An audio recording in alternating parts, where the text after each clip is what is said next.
सकते थे और ना ही भारत उसमें आक्रमण कर सकता था।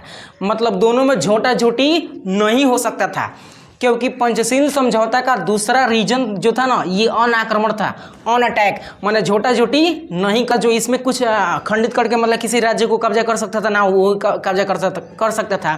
परंतु इस शर्त के मुताबिक चाइना ने हमको धोखा दे दिया। चाइना ने दिया हमको धोखा, मार के बनाएंगे उसको चोखा। उसने क्या किया ना कि तिब्बत जो है, ये तिब्बत पहले भारत का हिस्सा था। ऐसे जरूरी हो मुझको तुम, जैसे हवाए सांसों को, कैसे तलाशूं मैं तुमको, जैसे कि पैर जमीनों को। तो इस वीडियो में हम गाना उना नहीं गाने वाले हैं, हम आज समझेंगे पंचशील समझौता क्या है और ये कैसे हुआ था, किन दो देशों के बीच हुआ था और क्यों हुआ था, ये समझेंगे। तो आपको हम सबसे पहले बता दें कि पंचशील समझौता सबसे पहले 1954 में दो प्रधानमंत्री के बीच हुआ था, जिसका नाम है, भारत के प्रधानमंत्री थे अपन नेहरू जी, ठीक है, चाचा अंकल नेहरू जी, ठीक है, जवाहरलाल नेहरू। चीन के राष्ट्रपति थे, नाम सुनिएगा तो हंस पड़िएगा, उनका नाम हुआ था चाउ इन लाई। चाउ इन लाई, लग रहा है कि नाम है कि चाउर और लाई नाम है इनका। तो चीन के राष्ट्रपति चाउ इन लाई, चाउ इन लाई, चाउ इन लाई इनका नाम था। बढ़िया नाम नहीं है, अपन नेहरू जी, एकदम जबरदस्त नाम है इनका, ठीक है। तो इन दोनों प्रधानमंत्री के बीच हुआ था कौन, पंचशील समझौता। इसका नाम पंचशील समझौता इसलिए रखा गया है क्योंकि इसमें 5 सीलों की बात की गई है। सील का मतलब गिफ्ट नहीं, 5 तथ्यों की बात की गई है, ठीक है। तो कौन कौन से वो 5 तथ्य थे उनको आज हम समझेंगे शॉर्ट में, एकदम संक्षिप्त में, और आपको इंटरेस्टिंग भी आएगा। समझते हैं सबसे पहला पार्ट इसमें क्या था, ठीक है। तो पंचशील समझौता में सबसे पहला उसका भाग था, उसका नाम था अखंडता और संप्रभुता।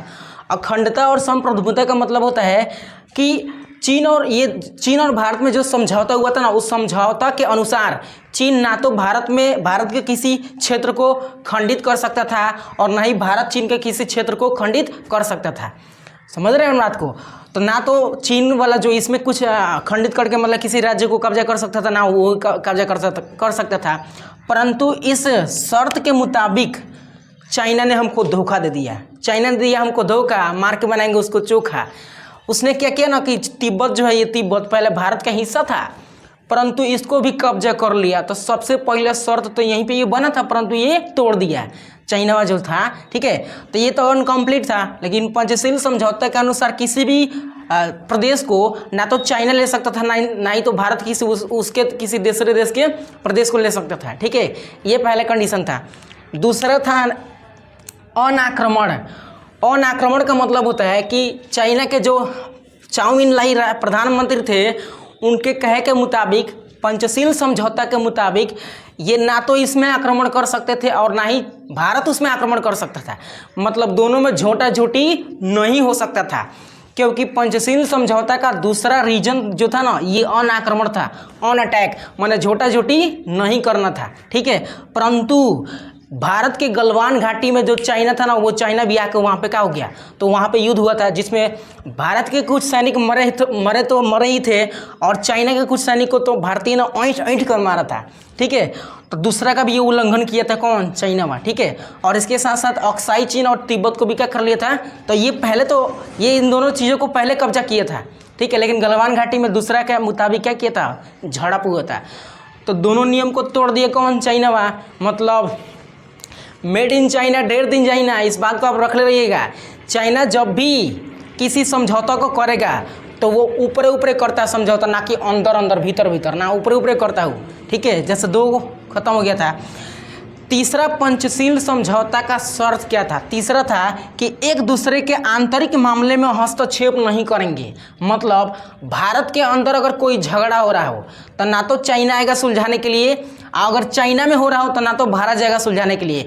मतलब अगर कहीं पे झोटा झोटी हो रहा है भारत में, तो चाइना इसमें कोई हस्तक्षेप नहीं करेगा, ठीक है। या चाइना में अगर चाउमीन लाई, किसी का मुड़ी नोच रहे हैं, किसी का कपार फोड़ रहे हैं, किसी का टंगड़ी तुड़ रहे हैं, या किसी का ठेवना फोड़ रहे हैं, तो ऐसी परिस्थिति में भारत उनको कोई पूछने नहीं जाएगा तो क्या ठेवना फोड़ा तरह होकर, ठीक है।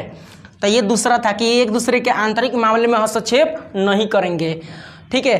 तीसरा जो था ये समानता और लाभकारी संबंध था इन दोनों देशों के बीच।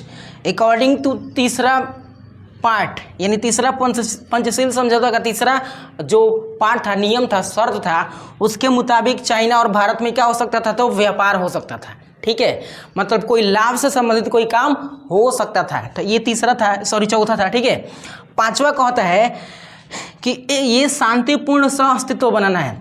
सह का मतलब साथ, दोनों में शांति निवास करना है। तो ये 5 पंचशील समझौता के शर्त थे, जिसमें से चाइना जो था ना, ये चाइना कभी भी इसको कम्प्लीटली नहीं किया था। और भारत ने अपना भूमिका, अपना जो वादा किया था वो निभाया था, परंतु चाइना ने हमको धोखा दे दिया। ठीक है, और उसने 1962 में जब चाइना और भारत के बीच युद्ध होता है, तो उसमें हमारे तिब्बत को क्या कर लेता है, वो हड़प लेता है। भूल कर गया चाइना उस दिन कि हमारे पास लड़ने के कोई हथियार भी उतना नहीं थे, और साथ ही साथ तिब्बत उतना ठंडा इलाका था जिसमें हमारे सैनिकों के पास जो जैकेट होता है ना, वाटर प्रूफ, अरे ठंडा प्रूफ वाला, वो पहन के जाने के लिए कोई सुविधा नहीं था। हालांकि इस बात को अगर कहिएगा तो आप दूसरे वीडियो में हम बना कर प्रोवाइड करेंगे। चाइना और भारत के बीच जो युद्ध हुआ था उसमें भारत के हारने के क्या रीजन थे, और क्यों तिब्बत हमारा छीना गया, भारत से चाइना लेकर चला गया। तो आई होप आज की ये वीडियो आप समझ पाए होंगे। मिलते हैं किसी दूसरे वीडियो में, तब तक के लिए take care of your self.